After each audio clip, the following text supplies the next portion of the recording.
Hello namaste and very good morning to all of you. स्वागत है आप सभी का एक बार फिर से रीजनिंग की स्पेशल क्लास में। और आज मैं आप सभी के लिए लेके आई हूँ यूपी ट्रिपल एससी पेट के मोस्ट एक्सपेक्टेड क्वेश्चन। आज के जो क्वेश्चन है बहुत ही इंपॉर्टेंट होने वाले हैं पेट के एग्जाम के लिए, क्योंकि ये ही क्वेश्चन आ सकते हैं, इस तरह के क्वेश्चन हमारे एग्जाम में आ सकते हैं। तो आज के सेशन को एकदम ध्यान से पढ़िएगा और सभी लोग जल्दी से ऑनलाइन आ जाइए क्लास में। और देखो भैया, अगर क्लास पसंद आए ना तो लाइक शेयर सब्सक्राइब करने में कंजूसी ना करिए, क्योंकि यही हमारी गुरु दक्षिणा है। स्टार्ट करते हैं सेशन का पहला क्वेश्चन। क्वेश्चन दिया गया, निम्नलिखित शब्दों को एक तार्किक और अर्थपूर्ण क्रम में व्यवस्थित करिए। पहला है millimetre, metre, decimetre, millimetre, hectometre और सेंटीमीटर। अब इसका सही सीक्वेंस क्या होगा? तो सबसे पहले क्या आता है?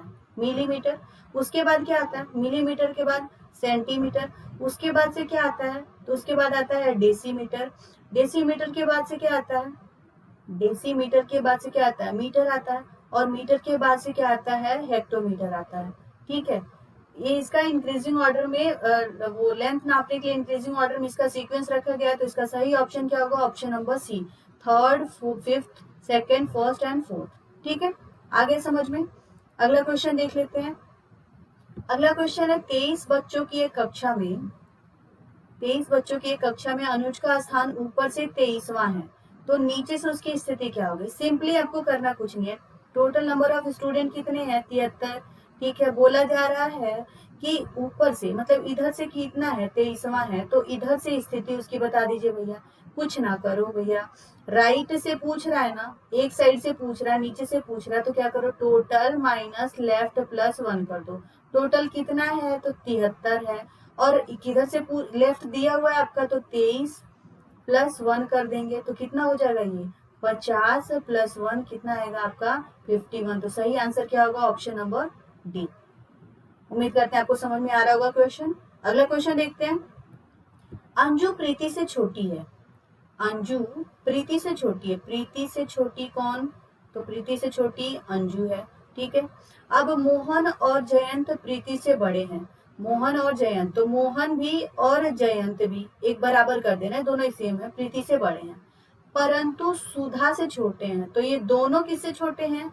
तो सुधा से छोटे हैं। ठीक है, अब बोला गया कि जो श्रीधर की उम्र के ही बराबर है, तो जो किसके लिए यूज हुआ? तो सुधा के लिए, जो हमेशा पास वाले व्यक्ति के लिए होता है।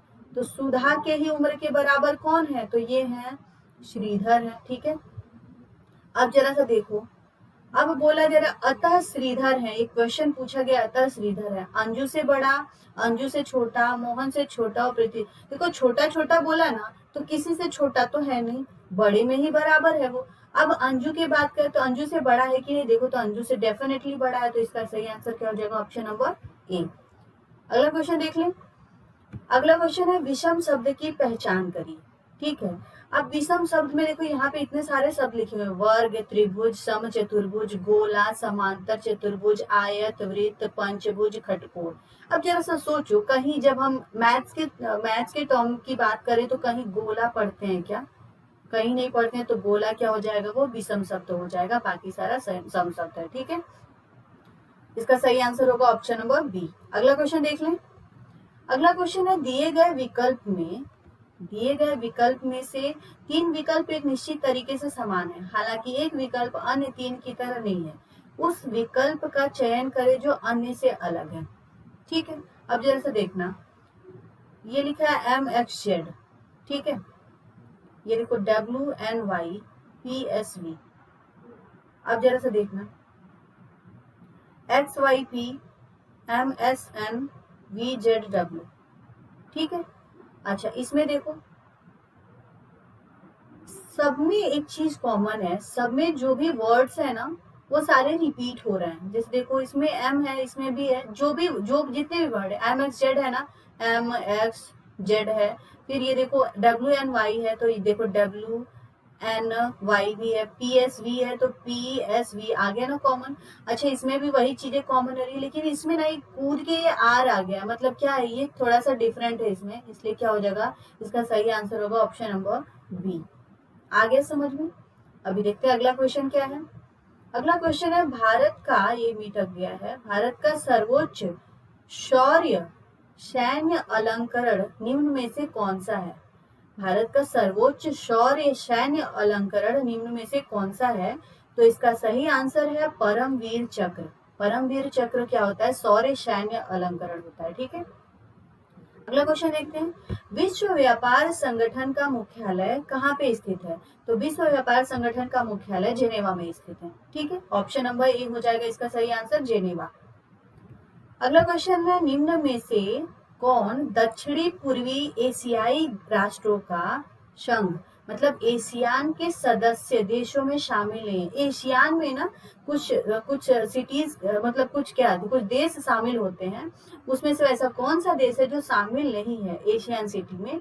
तो इसका सही आंसर होगा, देखो मलेशिया शामिल है उसमें, फिलीपींस भी है, मालदीव भी है, इंडोनेशिया वो देश है जो एशियन सदस्यता में शामिल नहीं है। इसका सही आंसर क्या होगा? इंडोनेशिया। अगला क्वेश्चन देखते हैं। अगला क्वेश्चन है, उत्तर प्रदेश का शहर अयोध्या, देखो सब लोग अयोध्या के बारे में जानते हैं। उत्तर प्रदेश का शहर अयोध्या किस नदी के तट पर स्थित है? बहुत ही सिंपल क्वेश्चन पूछा गया। तो ये कौन सी नदी के तट पर स्थित है? तो हमारा सरयू नदी के तट पर स्थित है ये अयोध्या। ठीक है, अगला क्वेश्चन देख लें। अगला क्वेश्चन है, निम्न में से किस शहर को पर्वों का त्योहार, पर्वों या त्योहारों का शहर कहा जाता है? वो ऐसा कौन सा शहर है जिसे पर्वों या त्योहारों का शहर कहा जाता है? तो उस शहर का नाम है मदुरै। मदुरै ऐसा जगह है जहाँ पे सबसे ज्यादा पर्व और त्योहार मनाए जाते हैं, इसलिए उनको पर्वों और त्योहारों का शहर कहा जाता है। अगला क्वेश्चन है, विश्व अंतरिक्ष सप्ताह कब से कब तक मनाया जाता है? विश्व अंतरिक्ष सप्ताह मनाने की एक डेट होती है, उसको कब से कब तक मनाया जाता है? तो उसका सही डेट है 4 से 10 अक्टूबर में ये मनाया जाता है। ठीक है, इसका सही आंसर होगा ऑप्शन नंबर बी, 4 से 10 अक्टूबर तक। ठीक है, अगला क्वेश्चन है, निम्न में से कौन सा देश सबसे कम भारतीय राज्यों की सीमाओं को स्पर्श करता है? भारतीय राज्यों की सीमाओं को सबसे कम स्पर्श करने वाला देश कौन सा है? तो वो कौन है? वो म्यांमार है। ठीक है, याद रखेंगे कौन सा देश है वो, तो म्यांमार है। अगला क्वेश्चन देखते हैं। अगला क्वेश्चन है, काठमांडू किस नदी के तट पर स्थित है? बहुत ही सिंपल क्वेश्चन है, काठमांडू कौन से नदी के तट पर स्थित है? तो वो है बागमती नदी के तट पर स्थित है। सही आंसर होगा ऑप्शन नंबर ए, बागमती। ठीक है, अगला क्वेश्चन देख लेते हैं। 21वें फीफा विश्व कप का आयोजन किस देश में हुआ?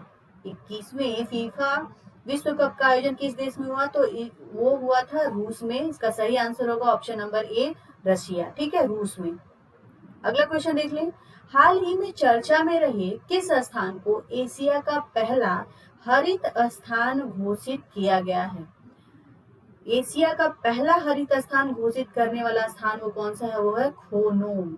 ठीक है, इसका सही आंसर होगा क्या?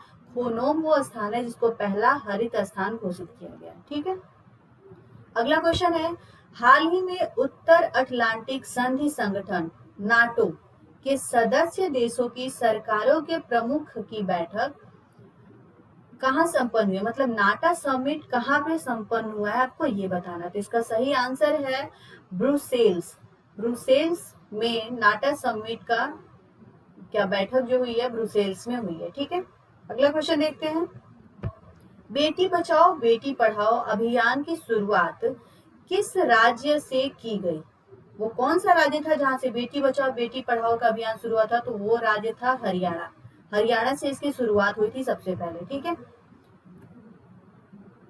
अगला क्वेश्चन है, हाल ही में विश्व स्वास्थ्य संगठन WHO ने भारत में दूसरी लहर के लिए जिम्मेदार कोरोना वायरस वेरिएंट B16172 का क्या नाम रखा है? अभी जो हाल ही में दूसरी लहर आई थी उसके उस कोरोना वायरस वेरिएंट का क्या नाम रखा गया था, आपको ये बताना है। तो इसका सही नाम था डेल्टा। ठीक है, इसका सही नाम क्या था? डेल्टा। B16172 का जो नाम रखा गया वो क्या है? डेल्टा रखा गया। अगला क्वेश्चन है, नीति आयोग के SDG भारत सूचकांक 2020-21 में निम्न में से किस राज्य ने अपनी शीर्ष स्थान बरकरार रखा है? तो शीर्ष स्थान बरकरार रखने वाला जो SDG भारत सूचकांक है वो है केरला। केरल वो है जो अपना शीर्ष स्थान बरकरार रखा है। ठीक है, अगला क्वेश्चन है, हाल ही में केंद्र सरकार ने किन दो सरकारी बैंकों में 51% हिस्सेदारी बेचने की घोषणा की है? क्वेश्चन है कि हाल ही में केंद्र सरकार ने किन दो सरकारी बैंकों में 51% हिस्सेदारी बेचने की घोषणा की है? तो वो है सेंट्रल बैंक ऑफ इंडिया और Indian overseas bank. Option number A, central bank of India और इंडियन ओवरसीज बैंक इसका सही आंसर होगा। अगला क्वेश्चन देख लेते हैं। अगला क्वेश्चन है, हाल ही में कौन सा गांव कोविड-19 के विरुद्ध 100% वयस्क आबादी का टीकाकरण करने वाला पहला गांव बन गया? देखो 100% जो भी वयस्क है ना, वो टीकाकरण सभी लोगों ने करा लिया है, तो ये इसका सही आंसर क्या होगा? इसका सही आंसर होगा वेयान। वेयान वो गांव है जहाँ पे 100% टीकाकरण हो चुका है। ठीक है, अगला क्वेश्चन देखते हैं। अगला क्वेश्चन है, हाल ही में प्रारंभ किए गए माई NEP 2020 से संबंधित निम्नलिखित कथनों पर विचार करें। ठीक है, अब वो कथन क्या है? पहला बोला गया है कि NCTE के वेब पोर्टल पर माई NEP 2020 मंच का प्रारंभ केंद्रीय शिक्षा मंत्री रमेश पोखरियाल निशंक द्वारा किया गया। बिल्कुल सही, जब सही बात कही गई है, उन्हीं के द्वारा किया गया था। ठीक है, अच्छा दूसरा क्या है? यह मंच NPST के विकास को लेकर मसौदा तैयार करने के लिए हितधारकों से सुझाव आमंत्रित करता है। ये भी बात सही है, इस मंच का यही काम होता है कि हितधारकों के सुझाव को आमंत्रित किया जाता है। अच्छा तीसरा है, माई NEP 2020 मंच का संचालन 1 अप्रैल 2021 से 31 मार्च 2022 तक किया जाएगा। ये बिल्कुल गलत बोला गया है। ठीक है, अच्छा चौथा है, इसके तहत विशेषज्ञ समिति परामर्श अवधि के दौरान एकत्र किए गए सुझावों की व्यापक समीक्षा करेंगी तथा अंत में सार्वजनिक समीक्षा के लिए मसौदा तैयार करेगी। बिल्कुल सही बात कही गई, तो देखिए इसका सही आंसर होगा ऑप्शन नंबर डी, पहला, दूसरा और चौथा। अगला क्वेश्चन देख लेते हैं। अगला क्वेश्चन है, फिट्जर आर्किटेक्चर पुरस्कार 2021 किसे प्रदान किया गया था? फिट्जर आर्किटेक्चर पुरस्कार 2021 किसे प्रदान किया गया था? तो ये दो लोगों को प्रदान किया गया था। पहले वो थे एनी लैकेटॉन और दूसरे थे जीन फिलिप वॉसल। तो इसका सही आंसर होगा ऑप्शन नंबर सी, ए और बी दोनों को। आप याद रखेंगे, एनी लैकेटॉन को दिया गया था और जीन फिलिप वॉशल को दिया गया था ये पुरस्कार। ठीक है, अगला क्वेश्चन है, वैश्विक स्वास्थ्य शिखर सम्मेलन 2021 कहाँ संपन्न हुआ? इसका सही आंसर होगा रोम में। वैश्विक स्वास्थ्य शिखर सम्मेलन कहाँ संपन्न हुआ है? तो ये रोम में संपन्न हुआ है। अगला क्वेश्चन है, गांधी शांति पुरस्कार 2020 से किसे सम्मानित किया गया? तो इसका सही आंसर होगा बंधु शेख मुजीबुर रहमान। ठीक है, इसका सही आंसर होगा ऑप्शन नंबर बी, बंधु शेख जी को। ठीक है, अगला क्वेश्चन देख लें। अगला क्वेश्चन है, देखो अभी प्लस उदय का संधि विच्छेद करिए। तो इसका सही संधि विच्छेद करेंगे तो होगा अभ्युदय। ठीक है, इसका सही आंसर होगा अभ्युदय। Option number 1 is the correct answer. ठीक है, अगला क्वेश्चन देख लें। अश्व का पर्यायवाची नहीं है। ठीक है, अश्व का पर्यायवाची कौन सा नहीं है? तो देखो तरंग लिखा है ना, तुरंग होता है अश्व का पर्यायवाची, तो तरंग लिखा है तो क्या हो जाएगा? ये गलत हो जाएगा। तो यही आपका सही आंसर है। घोड़ा तो होता ही है, घोटक होता है, तो अश्व का पर्यायवाची कौन सा नहीं है? वो क्या है? तरंग नहीं है। ठीक है, सही आंसर होगा ऑप्शन नंबर ए। अगला क्वेश्चन है, गिरा हुआ के लिए एक शब्द है। धराशायी, पतित, लुंठित, पालकी। तो इसका सही आंसर होगा पतित। गिरा हुआ के लिए जो एक शब्द यूज करते हैं बोलते हैं पतित। ठीक है, अगला क्वेश्चन है, श्रुति सम भिन्नार्थ शब्द के जोड़ों को पहचानिए। वो कौन सा जोड़ा है जो श्रुति सम भिन्नार्थ है?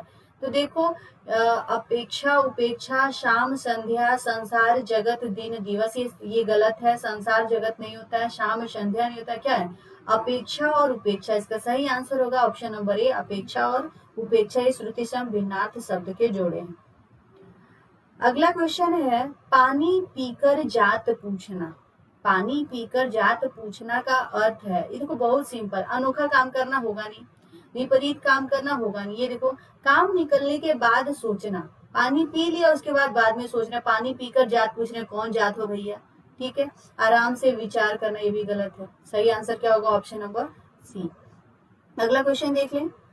अगला क्वेश्चन है, देखो अभी आ गया हमारा, ये इसको हमको रीड करना है पैसेज को और उसके बाद इसका आंसर करना है कि साहस, यहाँ पे देखो क्वेश्चन पहले पढ़ लेते हैं, उससे हमारा जैसे पैसेज पढ़ेंगे आंसर कर लेंगे। साहसी मनुष्य क्या उधार नहीं लेता है?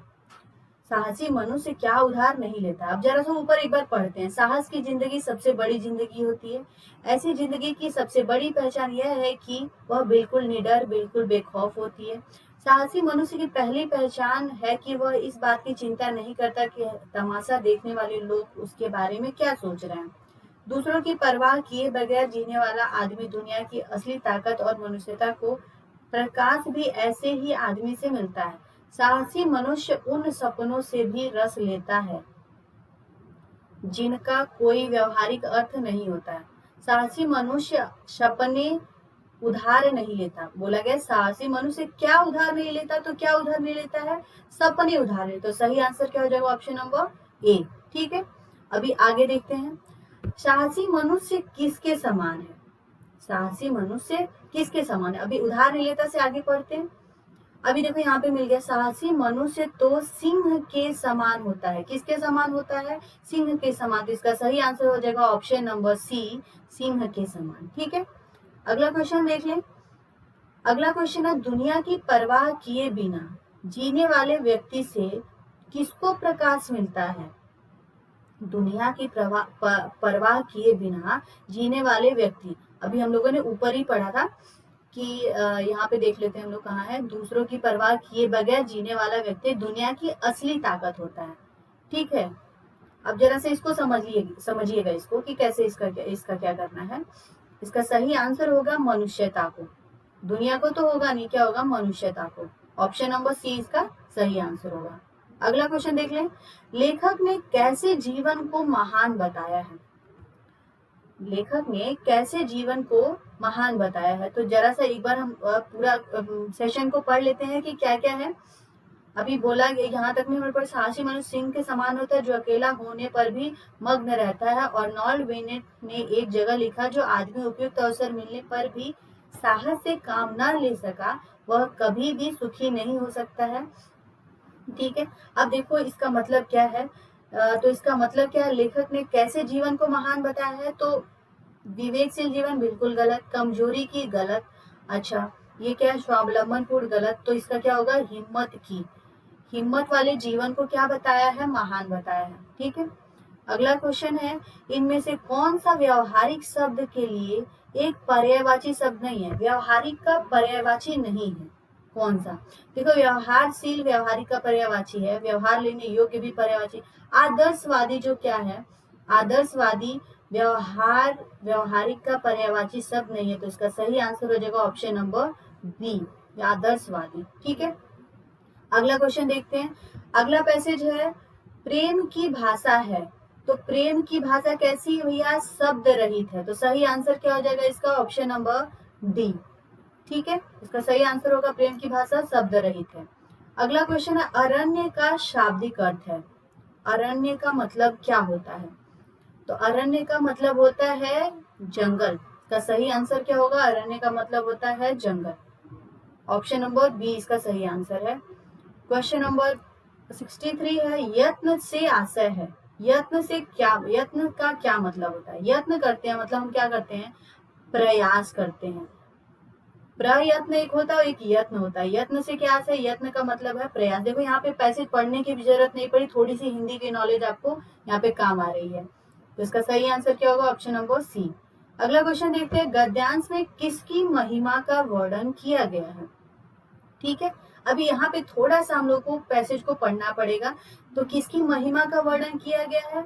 तो देखो, आचरण का, ठीक है, किसकी महिमा का वर्णन किया गया है? हर जगह देखो आचरण के बारे में बात की जा रही है कि नहीं की जा रही है, ठीक है। तो आचरण की महिमा का वर्णन किया गया, तो इसका सही आंसर क्या होगा? Option number A. अगला क्वेश्चन देख लेते हैं। अगला क्वेश्चन है, गद्यांश का उपयुक्त शीर्षक क्या होगा? ठीक है, अभी आचरण की बात हमने कही, तो सही इसका शीर्षक क्या होगा? सच्चा आचरण। इसका ऑप्शन नंबर सी क्या हो जाएगा? सच्चा आचरण सही आंसर हो जाएगा। अगला क्वेश्चन देख लें। अगला क्वेश्चन है, निम्न में से कौन सी नदी यमुना की सहायक नदी नहीं है? आपको बताना है कि यमुना की सहायक नदी कौन सी नदी नहीं है। तो इसका सही आंसर होगा सोन नदी। सोन नदी वो नदी है जो यमुना की सहायक नदी नहीं है, ठीक है। क्वेश्चन नंबर 67 देख लेते हैं। मेघालय पठार किसका भाग है? मेघालय पठार किसका भाग है? तो इसका सही आंसर होगा प्रायद्वीपीय भारत। प्रायद्वीपीय भारत का भाग है कौन? मेघालय पठार, ठीक है। अगला क्वेश्चन देख लेते हैं 68। हिमाचल प्रदेश से निकलने वाली नदियों का समुच्चय है। अब हिमाचल प्रदेश से जो नदियां निकलती हैं वो कौन कौन सी, आपको ये बताना है। तो कौन कौन सी नदियां हैं? तो ऑप्शन नंबर डी इसका सही आंसर है। चेनाब, ब्यास और रावी नदी इसका सही समुच्चय है, ठीक है। अगला क्वेश्चन देख लेते हैं। अगला क्वेश्चन है, कौन सी सुमेल नहीं है? मतलब कौन सा मैच नहीं कर रहा है, ठीक है। तो इसका सही आंसर होगा बी, यूरोप एम्प्टी ब्लॉक, ठीक है। ये यूरोप एम्प्टी ब्लॉक का हिस्सा नहीं है, तो इसका सही आंसर यही होगा। बाकी सब एशिया, माउंट एवरेस्ट सर्वोच्च चोटी, ठीक है। उसके बाद क्या, उत्तर अमेरिका माउंट मैकिन्ले और दक्षिण अमेरिका क्या एकांक हुआ, तो ये सारा सही है। बाकी यूरोप एम्प्टी ब्लॉक का क्या है, सुमेल सही नहीं है। सही आंसर होगा ऑप्शन नंबर बी। अगला क्वेश्चन है, सरदार सरोवर बांध किस नदी पर है? सरदार सरोवर बांध किस नदी पे है? तो ये है नर्मदा नदी पे। ऑप्शन नंबर ए क्या हो जाएगा? इसका सही आंसर होगा नर्मदा नदी, ठीक है। अभी अगला क्वेश्चन देख लेते हैं। अगला क्वेश्चन है, भारत में जनगणना विधिवत रूप से कब से प्रारंभ हुई? भारत में जनगणना विधिवत रूप से प्रारंभ हुई थी सन 1781 ईस्वी से, ठीक है। अगला क्वेश्चन देख लेते हैं। अगला क्वेश्चन है, भारत के किस बंदरगाह से सर्वाधिक लौह अयस्क का निर्यात किया जाता है? वो कौन सा बंदरगाह है जहां से सबसे ज्यादा लौह अयस्क का निर्यात किया जाता है? तो वो है विशाखापट्टनम। विशाखापट्टनम से सर्वाधिक लौह अयस्क का निर्यात किया जाता है। अगला क्वेश्चन देख लें। विश्व जल सेना दिवस कब मनाया जाता है?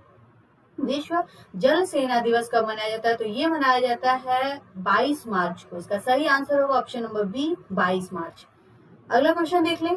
अगला क्वेश्चन है, ग्रीष्म संक्रांति के समय सूर्य लंबवत होता है।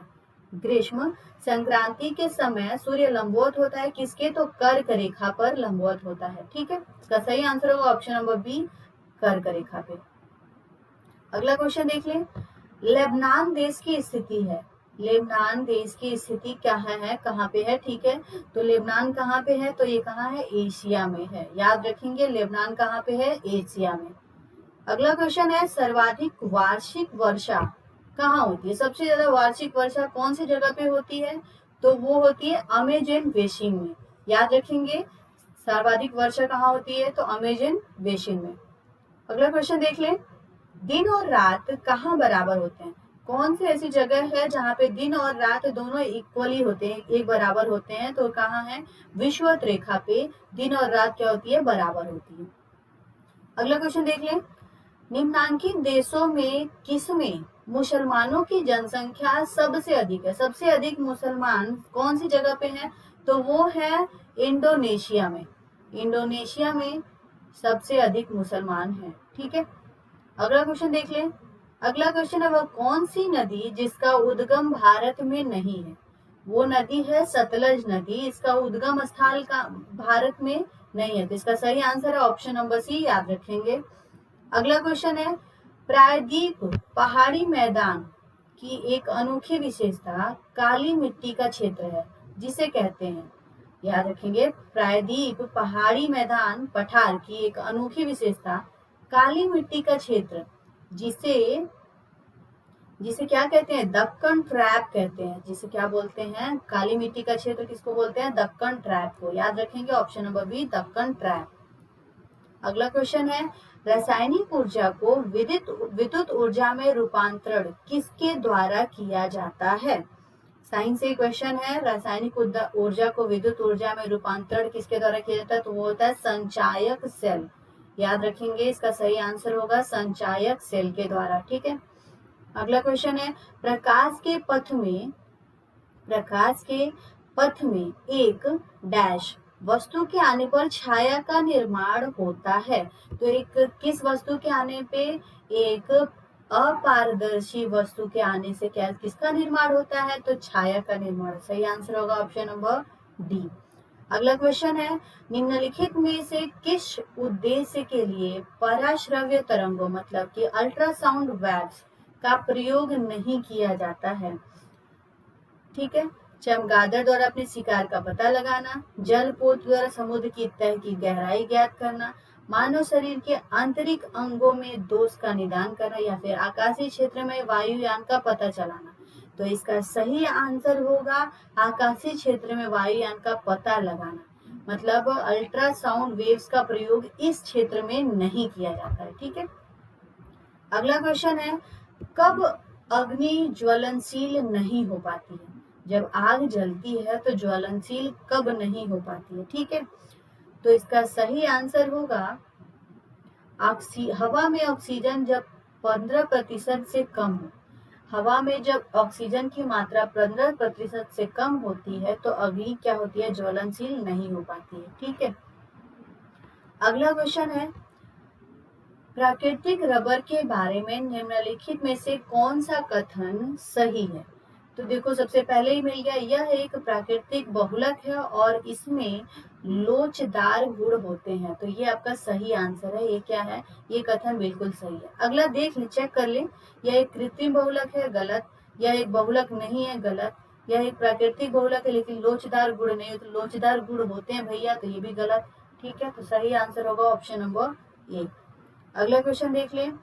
अगला क्वेश्चन है, निम्नलिखित में से कौन सा हृदय की धड़कन और श्वसन को नियंत्रित करता है। हृदय की धड़कन और श्वास को कौन नियंत्रित करता है, तो उसका नाम है मेडुला ओब्लंगाटा। याद रखेंगे, मेडुला ओब्लंगाटा हृदय की धड़कन और श्वास को नियंत्रित रखता है। ठीक है। अगला क्वेश्चन है, घातक रक्तताल्पता वह स्थिति होती है जिसमें शरीर पर्याप्त मात्रा में स्वस्थ लाल रक्त कणिकाएं नहीं बना पाता, क्योंकि इसमें पर्याप्त मात्रा में नहीं होता है। क्या नहीं होता है, तो विटामिन B12 नहीं होता है। ठीक है। जब रेड ब्लड सेल्स नहीं बन पाती है, किस वजह से नहीं बन पाती है, तो विटामिन B12 की वजह से। ठीक है। अगला देखते हैं। अगला क्वेश्चन है, निम्नलिखित में से कौन सा हार्मोन पीयूष ग्रंथि से स्रावित नहीं होता है। वो कौन सा हार्मोन है जो पीयूष ग्रंथि से स्रावित नहीं होता है, तो कौन सा है, सेक्रेटिन है। ठीक है। सेक्रेटिन वो हार्मोन है जो पीयूष ग्रंथि से स्रावित नहीं होता है। बाकी ऑक्सीटोसिन स्रावित होता है, प्रोलैक्टिन स्रावित होता है, वेसोप्रेसिन स्रावित होता है। ठीक है। इसका सही आंसर होगा ऑप्शन नंबर ए। अगला क्वेश्चन है, माप इकाइयों की CGS प्रणाली की निम्नलिखित में से क्या परिभाषा है। ठीक है। तो देखो, पहला दिया है कूलाम, गॉस और स्टेरेडियन, ये CGS प्रणाली नहीं होती है। अब ये देखो, सेल्सियस, ग्रेड और सेकंड, ये भी CGS प्रणाली नहीं होती है। अभी देखो, सेंटीलीटर, गैलन और सीमेंस, ये भी क्या होती है, CGS प्रणाली नहीं होती है। और सेंटीमीटर, ग्राम, सेकंड, ये किस में मापा जाता है, तो ये CGS प्रणाली की परिभाषा। ठीक है, मापन इकाई है। तो सही आंसर होगा ऑप्शन नंबर डी।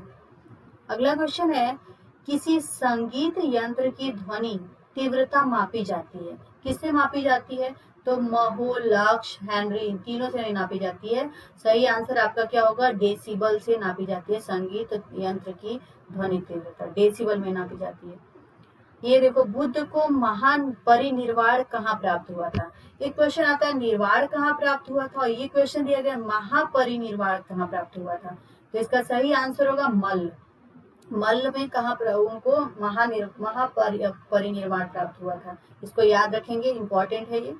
अगला क्वेश्चन है, हर्षवर्धन की राजधानी क्या थी? तो हर्षवर्धन की जो राजधानी थी वो थी कन्नौज। याद रखेंगे, हर्षवर्धन की राजधानी थी कन्नौज। अगला क्वेश्चन है, निम्न में से किस विभाग का गठन फिरोज शाह तुगलक ने नहीं किया था? तो फिरोज शाह तुगलक ने हर्ष ये शब्द ये तो किया था। दीवाने कोही का गठन नहीं किया था फिरोज शाह तुगलक ने। ठीक है, सही आंसर होगा दीवाने कोही। अगला क्वेश्चन है, गुरु नानक किसके समकालीन थे? तो गुरु नानक किसके समकालीन थे? तो वो बाबर के समकालीन थे। सही आंसर होगा ऑप्शन नंबर सी, बाबर। अगला क्वेश्चन है, तराइन का द्वितीय युद्ध कब हुआ था? तराइन का द्वितीय युद्ध कब हुआ था? तो इसका सही आंसर है सन 1192 ईस्वी में तराइन का द्वितीय युद्ध हुआ था। याद रखेंगे 1192। अगला क्वेश्चन है, किस संधि के तहत अंग्रेजों को बंगाल, बिहार, उड़ीसा की दीवानी प्राप्त हुई? किस संधि के तहत? तो वो संधि का नाम था इलाहाबाद की पहली संधि। क्या नाम था? इलाहाबाद की पहली संधि के तहत अंग्रेजों को बंगाल, बिहार, उड़ीसा की दीवानी प्राप्त हुई थी। ठीक है, अगला क्वेश्चन देख लेते हैं। अगला क्वेश्चन है, गांधी की गिरफ्तारी के बाद दांडी मार्च किसने संभाला? गांधी की गिरफ्तारी के बाद दांडी मार्च किसने संभाला था? आंसर इसका बताइए, इसका क्या होगा? 97 का सही आंसर होगा तैयब जी। ठीक है, इसका सही आंसर होगा तैयब जी। तैयब जी दांडी मार्च को संभाला था। ठीक है, अगला क्वेश्चन देखते हैं, शिवाजी ने मुगलों को किस युद्ध में हराया? शिवाजी ने मुगलों को किस युद्ध में हराया था? तो वो था सलहार। सही आंसर होगा ऑप्शन नंबर बी, सलहार। ठीक है, अगला क्वेश्चन है, खुदीराम बोस की मृत्यु कब हुई? हाल ही में भी चर्चा में भी था, खुदीराम बोस काफी चर्चे में थे। तो खुदीराम बोस की मृत्यु हुई थी 11 अगस्त 1908 ईस्वी में हुआ था खुदीराम बोस की मृत्यु। ठीक है, अगला क्वेश्चन और सबसे लास्ट क्वेश्चन है कि भगत सिंह को फांसी की सजा किसने सुनाई थी? भगत सिंह को फांसी की सजा किसने सुनाई थी? तो इसका सही आंसर है option number C, G C. Dalton. याद रखेंगे, जी.सी. डॉल्टन ने भगत सिंह को फांसी की सजा सुनाई थी। उम्मीद करते हैं कि आपको आज का सेशन पसंद आया होगा। भैया सेशन पसंद आए तो लाइक, शेयर, सब्सक्राइब करना ना भूलिए। Thank you so much and all the best for your exams.